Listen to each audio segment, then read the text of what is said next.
Among poets, almost every major figure engages with Einstein. They don't always like what they see, but they all engage. Pound and Eliot, for example, were tremendously worried that the ideas of Einstein might be inappropriately carried over into religion and philosophy. But there were some poets, like William Carlos Williams, Archibald MacLeish, E. Cummings, who engaged very directly with Einstein's concepts. William Carlos Williams wrote this: "It is similar to what must have been the early feeling of Einstein toward the laws of Isaac Newton in physics. Thus, from being fixed, our prosodic values should rightly be seen as only relatively true. Einstein had the speed of light as a constant, his only constant. What have we? Perhaps our concept of musical time. I think so. But don't let us close down on that either, at least for the moment." William Carlos Williams was himself of very modest origins. He lived most of his life in Rutherford, New Jersey. He was a doctor. He served the poor in Hell's Kitchen in Manhattan. And he had a lot of experience with very tough, ordinary lives.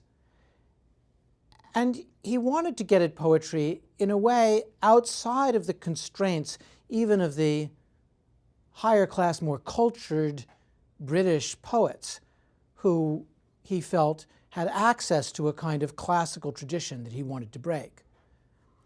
In 1921, he wrote a poem that went this way: "April Einstein, through the blossomy waters, rebellious, laughing, under liberty's dead arm, has come among the daffodils, shouting that flowers and men were created relatively equal. Old-fashioned knowledge is dead under the blossoming peach trees." William Carlos Williams called this notion of breaking with the classic prosodic metric a variable foot. And he identified the ability to change the foot, to escape from the patterns of long, short, or stressed, unstressed that had marked classical and English poetry, in an effort to open up the possibilities of what poetry could do. In 1948, he put it this way: "How can we accept Einstein's theory of relativity, affecting our very conception of the heavens about us, of which poets write so much, without incorporating its essential fact, the relativity of measurements, into our own category of activity, the poem? Do we think we stand outside the universe, or that the Church of England does? Relativity applies to everything, like love, if it applies to anything in the world." So for William Carlos Williams, and for many of the other modernist poets, as for the artists, he's interested in doing something inside the poetic tradition, but Einstein offers a way forward for him, a set of metaphors and illusions, the authority of science in a way, to break with an established and absolutist set of rules.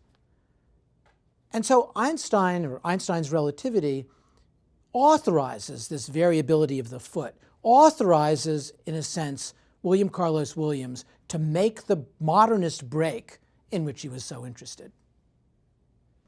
If William Carlos Williams wanted to import the metaphorical and elusive structure of relativity theory into the heartland of poetry and philosophy, E. Cummings did not. And he wrote about Einstein and relativity theory in 1931 very much in a distancing way, in a way to hold off the scientific from enveloping the rest of the world. His poem, Space Being, Don't Forget to Remember Curved, goes this way: "Space being, don't forget to remember curved, and that reminds me, who said, oh yes, frost, something there is which isn't fond of walls, an electromagnetic Now I've lost the Einstein expanded Newton's law preserved continuum, but we read that before. Of course, life being just a reflex, since everything is relative, or to sum it all up, God being dead, not to mention interred. Long live that upward-looking, serene, illustrious, and beatific Lord of creation, man, at a least crooking of whose compassionate digit Earth's most terrific quadruped swoons into billiard balls.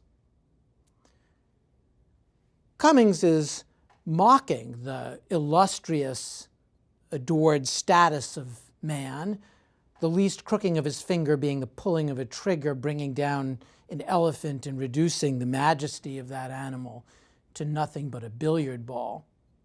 A critic read E. Cummings' poem about Einstein as a kind of celebration of Einstein's advance over Newton. Cummings didn't like that reading at all, and wrote to the editor the following acerbic reply.